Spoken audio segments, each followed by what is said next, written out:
गीता में वर्णित इस कथा के अनुसार प्राचीन काल के एक राजघराने में एक लड़के का जन्म हुआ। उस लड़के को बहुत ही कम उम्र में राजशाही सुख सुविधाओं से दूर शिक्षा प्राप्त करने के लिए गुरुकुल भेज दिया गया। जिस गुरुकुल में वह बालक शिक्षा ग्रहण कर रहा था, वहाँ का वह सबसे होनहार विद्यार्थी था। गुरुकुल में उस बालक ने सारे हिंदू वेद पुराण और शास्त्रों का अध्ययन किया, परंतु दुर्भाग्य से उस बालक के अभी गुरुकुल की शिक्षा समाप्त भी नहीं हुई थी कि उसके माता पिता एवं भाई बहन एक प्राकृतिक आपदा में मारे गए। माता पिता व अपने भाई बहन को खोने के कारण बालक सांसारिक मोह माया से विरक्त हो गया और गुरुकुल से शिक्षा पूर्ण करने के बाद उसने प्रण लिया कि वह अपना संपूर्ण जीवन लोगों की भलाई में व्यतीत करेगा। उसके बाद वह बाल सन्यासी बन गए और वह धार्मिक मठ से दूर हिमालय के जंगल में चले गए। फिर वह वहाँ लंबे समय तक तपस्या की और तपस्या पूर्ण होने के बाद उस सन्यासी ने लोगों को शिक्षा देना शुरू कर दिया और समस्या का समाधान करने लगे। सन्यासी ने सभी लोगों की समस्या को बहुत ही आसानी से हल कर दिया, जिसके कारण वह कुछ ही समय में पूरे राज्य में प्रतिष्ठित हो गया। जब उस सन्यासी के बारे में पता चला तो उस राज्य के एक राजा ने उसे बुलाया था। तब उसने सन्यासी से मुलाकात की और अगली सुबह वह राजमहल से निकलकर उस सन्यासी की कुटिया में पहुंच गए। उस सन्यासी से वहां पहुंचकर एक चमत्कार हुआ। वह राजा से पहले ही मुलाकात में सन्यासी के व्यक्तित्व से इतना प्रभावित हुआ कि उसने उसी समय से अच्छाई की राह पर चलने की ठान ली और मन ही मन में विचार किया कि इतनी छोटा सी मुलाकात में वह सन्यासी मुझे इतना बदल सकता है, तो यह अगर हमेशा मेरे साथ रहे तो मेरी तो जिंदगी ही बदल जाएगी। इसके बाद राजा सन्यासी से अपने साथ राजमहल चलने के लिए आग्रह करने लगा। राजा के आग्रह को सन्यासी ने अस्वीकार नहीं किया और वह राजमहल जाने को तैयार हो गया। राजा सन्यासी के साथ राजमहल की ओर चल पड़े। राजमहल आगमन पर सन्यासी का बहुत बड़ा आदर सत्कार हुआ, जिसके बाद राजा ने सन्यासी को अपने कमरे में भोजन कराया। भोजन के बाद सन्यासी ने राजा को धन्यवाद दिया और राजा से जाने की आज्ञा ली, जिस पर राजा ने सन्यासी ने कहा कि आप हमारे पुरोहितों में जब तक रह सकते हैं, आपको यहाँ किसी भी प्रकार की कोई कमी नहीं होगी। यह सन्यासी ने राजा का प्रस्ताव स्वीकार कर लिया गया। उसके बाद राजा ने अपने सेवकों से कहा कि आश्रम में सन्यासी का निवास स्थापित किया जाए। राजा के सेवकों ने आश्रम में एक सुंदर सी कुटिया का निर्माण करवाया, जिसके बाद उन्होंने सन्यासी के अनुसार कई प्राचीन कुटिया बनाई और इस दौरान राजा ने भी भरपूर सेवा की। लेकिन कई प्राचीन काल के बाद एक दिन राजा और रानी को दूसरे राज्य में काम करने की आवश्यकता पड़ी और उन्होंने उस सन्यासी की सेवा के लिए एक सेवादार नियुक्त कर दिया। परंतु वह सेवादार राजा के जाने के बाद बीमार पड़ गया और अपने घर चला गया और कभी वापस नहीं आया। ऐसे में सन्यासी को कोई भोजन देने वाला भी नहीं था।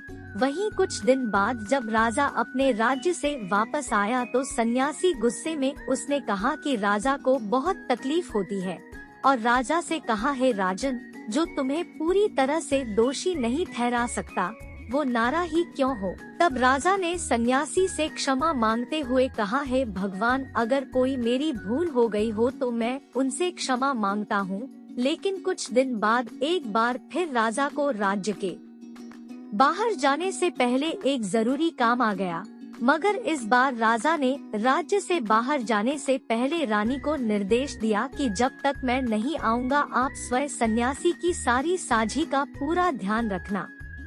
उसके बाद रानी हर रोज भोजन पकाकर सन्यासी को भेजती थी। लेकिन एक दिन रानी संस्थान के लिए चली गई और सन्यासी को भोजन देना भूल गया। सन्यासी ने काफी देर तक भोजन का इंतजार किया, लेकिन जब भोजन नहीं आया तो सन्यासी सोच में पड़ गया। उसके बाद सन्यासी ने सोचा कि वह महल में खुद जाकर देखे और वह महल पहुँचे और वह महल में पहुँचे कि उसकी नजर रानी पर पड़ी और वह रानी के रूप को देखकर चकित रह गया। रानी की सुंदर सन्यासी के मन में घर कर गई।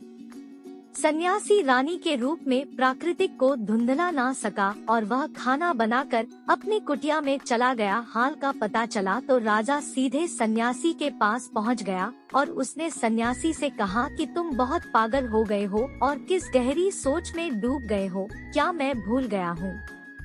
तब सन्यासी ने राजा को बताया कि हे राजन, मैं तुम्हारी रानी की अद्भुत सुंदरता के फेर में पड़ गया हूँ और रानी के बिना जीवित नहीं रह सकता।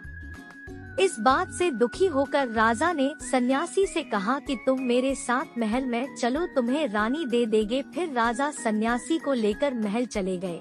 भाग्य से उस दिन रानी ने अपनी सुंदर पोशाक और वस्त्र पहने थे। राजा रानी के पास गया और कहा कि तुम्हें सन्यासी की मदद करनी चाहिए, वो बहुत बुरी तरह से प्रभावित हो गए हैं और मैं नहीं चाहता कि किसी ज्ञानी पुरुष की हत्या का कलंक मेरे सर लगे। उसके बाद राजा ने रानी से पूछा कि तुम्हारा यह पाप क्या है। तब रानी ने राजा से पूछा कि सन्यासी के इस दोह का कारण क्या है। राजा ने कहा, सन्यासी तुम्हें अद्भुत प्राकृतिक दृश्य दिखलाए गए हैं। इस भयभीत रानी ने कहा है कि हे राजन, आप चिंतित हैं, मुझे बताएं कि मुझे क्या करना है जिससे ना कि आपके मित्र पर एक सन्यासी की हत्या का पाप लग न जाए और ना ही मेरा पतिव्रता धर्म ना हो। और फिर राजा ने रानी को सन्यासी बना दिया। उसके बाद सन्यासी रानी को लेकर कुटिया पर पहुँचे तो रानी ने सन्यासी से कहा कि हमें अपने घर में रहने दो। सन्यासी तुरंत राजा के पास चला गया और कहा कि हमें रहने के लिए घर ले जाना चाहिए। राजा ने उन्हें घर का प्रबंधन दिया। सन्यासी रानी को लेकर जब घर पहुंचा तब रानी ने कहा, घर तो बहुत बुरा है और इसकी हालत बहुत खराब है। सन्यासी फिर राजा के पास गया और कहा, तुमने जो घर दिया है वह घर की हालत तो बहुत खराब है। तब राजा ने कहा, घर का हाल ठीक करवा दिया। फिर रानी ने नहा धोकर एक सन्यासी को भी देखा। उसके बाद रानी ने सन्यासी से कहा, क्या तुम्हें पता है कि तुम कौन थे और क्या बन गए? तुम्हें एक महान सन्यासी थे जिसके लिए राजा को भी स्वयं सारी की जरूरत की वस्तुएं उपलब्ध थी और आज आप अपने सपनों के कारण मेरे दास हो गए हैं। जोर जोर से चिल्लाने लगा और रानी ने कहा, क्षमा मांगो। तब रानी ने पूछा, महाराज, जब उस दिन भोजन नहीं मिला तो तुम बहुत क्रोधित हो गए थे। मैंने तुम्हें यह पहली बार उसी रूप में देखा था। तब सन्यासी ने रानी को समझाया कि जब मैं जंगल में था तब मुझे समय पर भोजन भी नहीं मिला था। महल में आने के बाद मुझे मिला और मैं मोह में फंस गया। इसके कारण प्रतिकृति उत्पन्न हुई और फिर उपहार दिया गया और जब मुझे नहीं मिला तो क्रोध पैदा हो गया।